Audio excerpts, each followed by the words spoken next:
শিক্ষাগত অৰ্হতাবিহীন MVI ধনঞ্জয় শইকীয়াৰ বিৰুদ্ধে তদন্ত।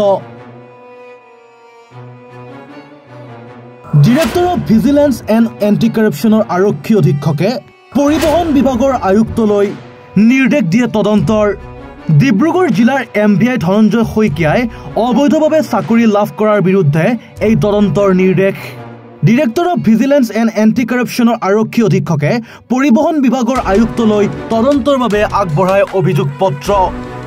ইতিমধ্যে ডিব্ৰুগড় জিলাত কৰ্মৰত MVI ধনঞ্জয় শইকীয়াৰ নিম্নতম শিক্ষাগত অৰ্হতা নথকা স্বত্তেও কেনেকৈ MVI পদত চাকৰি পালে সেই সন্দৰ্ভত ধাৰাবাহিকভাৱে বাতৰি সম্প্ৰচাৰিত হৈ আছে এনিভাৰত 24ত।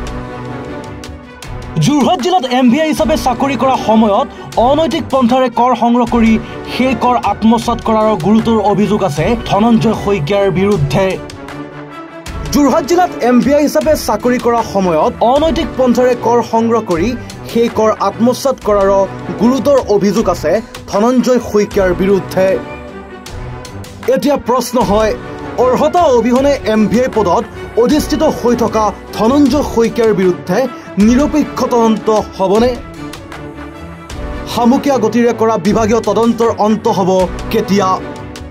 পৰৱৰ্তী প্ৰতিবেদনৰ বাবে চাই থাকিব এনিভাৰত 24। Bureau report, এনিভাৰত 24। নমস্কাৰ, মই অজয় ফুকন আৰু এইখিনিতে সমূহ এনিভাৰত চেনেলটোৰ যিসকল কৰ্মকৰ্তা আছে সকলোৰে মোৰ ফালৰ পৰা শুভেচ্ছা জ্ঞাপন কৰিছোঁ। অসমৰ আচলতে সংবাদ জগতত নতুনকৈ আচলতে এটি আত্মপ্ৰকাশ ঘটিছে আমাৰ নিউজ চেনেল এনিভাৰত, আৰু এনিভাৰতৰ এটা খুব ধুনীয়া এটা অনুষ্ঠান হ'বলৈ গৈ আছে। সকলোৱে জানে, আমাৰ সকলোৰে মৰমৰ হাৰ্টথ্ৰব জুবিন গাৰ্গৰ গানে কি আনে, আচলতে জুবিন দাৰ সেই গীতৰ আধাৰত আমাৰ হিৰুদাই লিখা সেই গীতটি গানে কি আনে, এই গানে কি আনে নামৰ এটি তেওঁলোকে সাংগীতিক ৰিয়েলিটি শ্ব' কৰিবলৈ গৈ আছে। আৰু 15 আগষ্টৰ পৰা গোটেই আৰম্ভ হ'ব। প্ৰথম অডিশ্যন অসমৰ ধেমাজি জিলাত আৰম্ভ কৰিব। গতিকে সমূহ যিসকল প্ৰতিভা আছে, যিসকলে গান ভাল পায়, যিসকলে তেওঁলোকৰ নিজৰ প্ৰতিভা আচলতে দেখুৱাব বিচাৰে, এই ৰিয়েলিটি শ্ব'ত গানে কি আনে এই প্ৰতিযোগিতাত অংশগ্ৰহণ কৰক আৰু খুব ধুনীয়া আপোনালোকে সুবৰ্ণ সুযোগ লাভ কৰিব।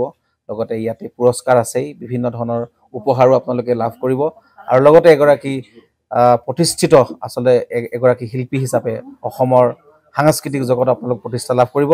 গতিকে গোটেই অনুষ্ঠানটোলৈ মোৰ ফালৰ পৰা শুভকামনা থাকিল, আৰু লগতে এই অনুষ্ঠানটোত আপোনালোকে অংশগ্ৰহণ কৰিব। আমিও আছোঁ আৰু সকলোকে আমি লগ পাম। ধন্যবাদ।